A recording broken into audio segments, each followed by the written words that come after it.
Monday's ruining a camping trip, and who among us hasn't wanted to drown a coworker? Guilty. This week's episode of Severance is arguably one of the strangest episodes of TV I've seen in a long time, and this is coming from a guy who's seen from. Don't touch me. Don't me. What could Helena be? Pregnant? What will happen to IRB? And is Mark a secret descendant of Dear Egan? We'll be covering all this and more as we journey to Woe's Hollow. But be sure to like and subscribe. These marshmallows are for team players. Marshmallows are for team players, Dylan. It makes sense that this episode begins and ends with Irv. In fact, this shot completely encapsulates how alone he is. We're in the middle of an icy lake, and I have to wonder, how did Irv's Audi agree to come all the way out here? As far as we know, Helly, or should I say Helena, was the only person not to wake up on this lake. She tells us she awoke on the cliff, a far safer choice for the woman set to take over Lumon. The lake itself, with its towering bluffs and thick ice, is reminiscent of the lake we see in the intro credits, the same lake that features a drowning car. Since Miss Casey died in a car accident, I wonder if there's a connection here. You'll notice our characters wear these Russian-inspired outfits. The Soviet Union was known for its one-party rule, repression, surveillance, and censorship, much like our innies face at Lumon. So, this design choice is an apt one. Dylan is the only one stoked about being outside. Remember, he didn't get to experience the outside world last season since he was too busy making sure the overtime contingency worked. But if things couldn't get any weirder, our innies are treated to a DVD video introducing them to ORTBO, the Outdoor Retreat Team Building Occurrence. If you rearrange the first letters of this acronym, you get the word robot, which isn't ominous at all. There are a few interesting details here. For example, the image on the title screen is the painting Kier invites you to drink of his water, which we saw in Season 1. You'll notice that the lakes in this painting vaguely resemble the Great Lakes.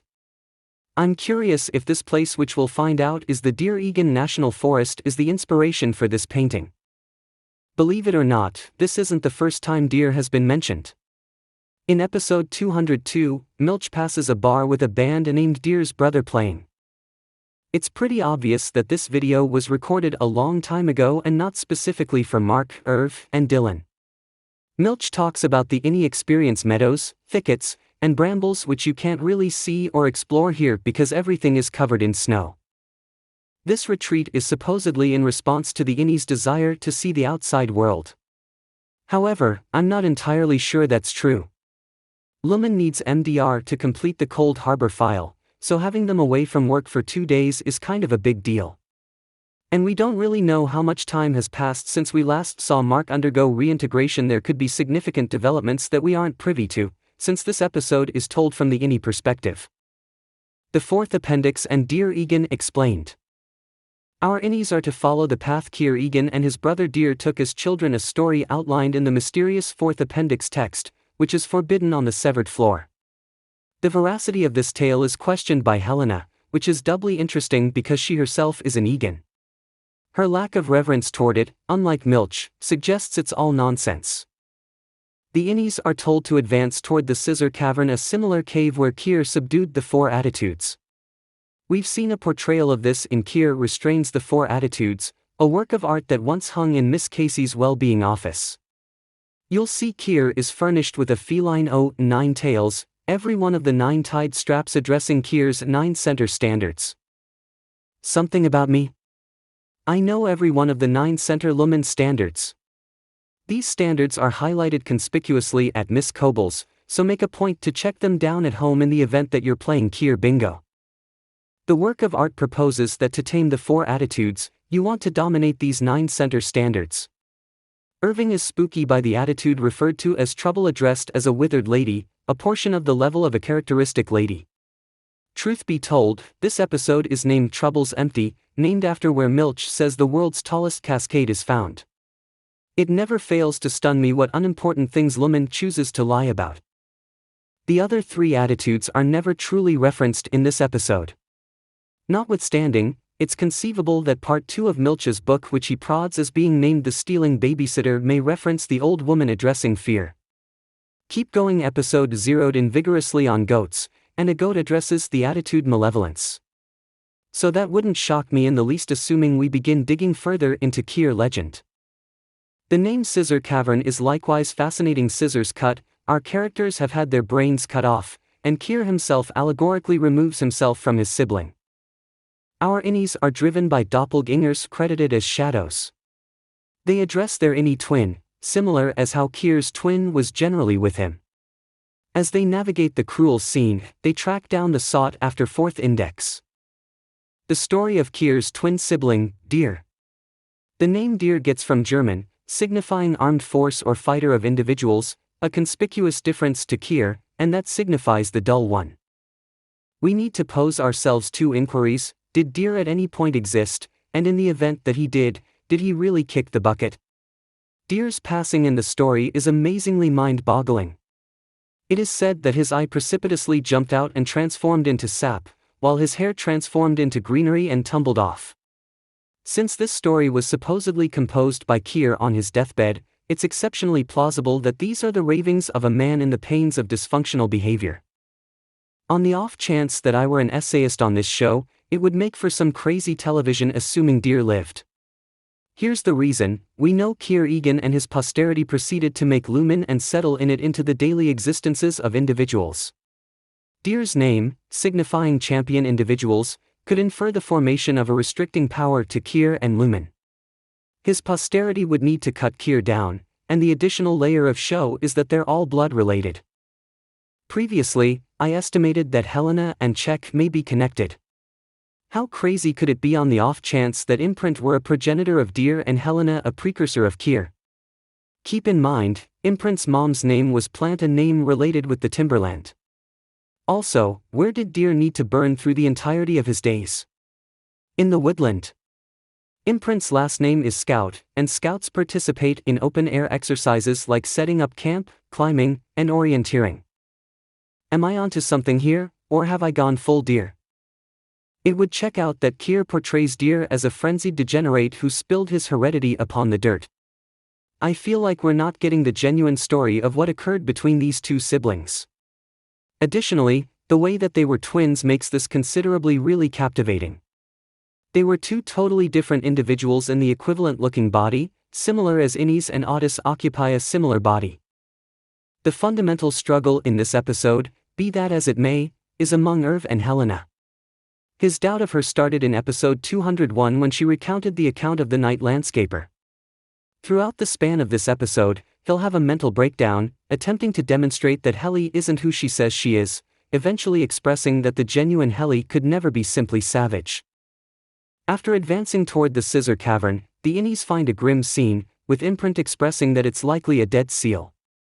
Supposedly, Lumon isn't remotely close to a sea, and seals need enormous waterways to make do. Then, at that point, there's the condition of its disintegration. I did some exploration, and there are occurrences of embalmed seals, which sort of look like what we're seeing here. Notwithstanding, these are just seen as in the icy and Antarctic, where the dry, cold environment safeguards their bodies. The main hypothesis is that a few seals get lost during a blizzard and can land similarly as 40 miles from the shore prior to capitulating to the components, where their bodies stick to death. This brilliant shade could likewise be sap, as there is notice of Deer's discharge transforming into it. In any case, that may be somewhat of a stretch. What do you suppose this thing is, and was it left there by Lumon? Milch and Huang obediently set up 4 blue tents. Blue, the meaning shade of the Innie world. Investigate Imprint. Looking at the light, this would be the initial time he's consistently capable fire. Helena attempts to prevail upon Irving by making him a charming snow seal. However, when compelled into uncovering the reality of who she truly is, she doesn't move. This makes way for the possible battle that will lead Irving into the forest. And man, I love this show. You have Huang jamming out on a theremin. Not only does it sound creepy as hell, but the entire instrument is played without physically touching anything. The notes are manipulated through electromagnetic waves, much like how Robbie manipulated waves to reintegrate Mark. The whole thing is a metaphor for what's going on with our Innies. Lumon is the player, and the Innies are the instrument being played. While Milch's story doesn't go over as intended, Irv continues his crusade to expose Helena's true identity. This ends with a scathing jab from Helena, calling him a lonely man, to which he eventually storms out into the frozen night. Meanwhile, Mark and Helena get intimate in what could have the biggest implications for the entire series. Yet what if Helena gets pregnant? Think about how much drama that would entail. First, you'd have Helly sharing this body. In season 1, she attempted suicide because she hated her outie. But if she's with child, another attempt would likely be out of the question. Then there's Mark's moral dilemma. He's having sex with this woman while at the same time looking for his wife. Although, to be fair, it's his outie's wife. The whole thing is a beautiful mess, full of drama. It actually gets me excited, not in a dear way, just excited to see where this show could go. As far as we know, Helena doesn't completely reveal who she is to Mark. But in what I think is a moment of candor, she says, "It didn't feel like it was on me outside. I was ashamed." We saw how she lingered on the kiss between Mark and her innie. There's some jealousy there. In the outside world, Helena has almost no autonomy. She does as she's told by her father and has been shaped by Lumon. Inside, however, Helly is her own person, unafraid to stand up to authority and be who she wants to be. While Helena may be free in the outside world, Helly is the one with true freedom. Helena has to wear a mask in front of people. Mask, there's no filter. There's this great juxtaposition between Mark and Helena, all cozy and warm in the tent and Irv in the frigid cold. He experiences this surreal dream, being drawn to the luminous glow of his macro refinement desk, just like the insects that swirl around it. Here, his co-workers include Bert and the Temper Woe.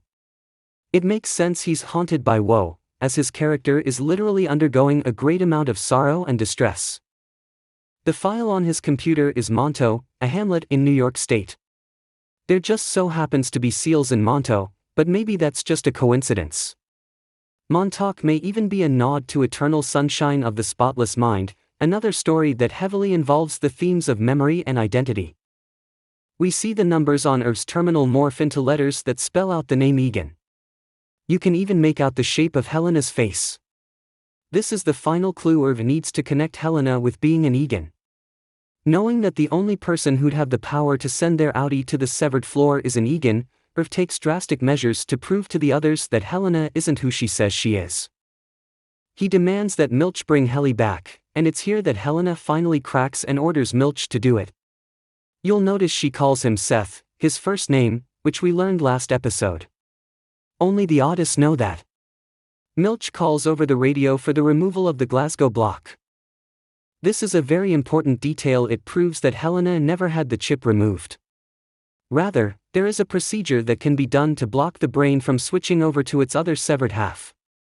Theoretically, this could mean Innes and Otis could bypass the switches found in the elevator and stairwell.